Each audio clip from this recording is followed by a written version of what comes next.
Pala ang tamang paraan sa paggamit ng consonant na iyong na walang initial pero meron siyang NJ na final sound. Okay, let's have example here for the word an. Pasok siya sa consonant, vowel, consonant na yung syllable natin. Okay, so babasahin lang natin dito is yung letter A at saka yung letter N. For the reason na nasa unahan siya, so wala siyang sound value.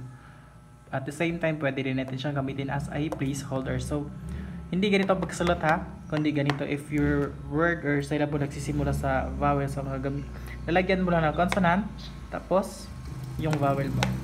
Okay, so gaya itong an, or gan, san.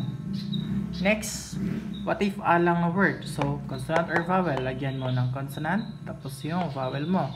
Or so, consonant, your vowel, or wala siyang initial pero meron siyang final na NJ sound.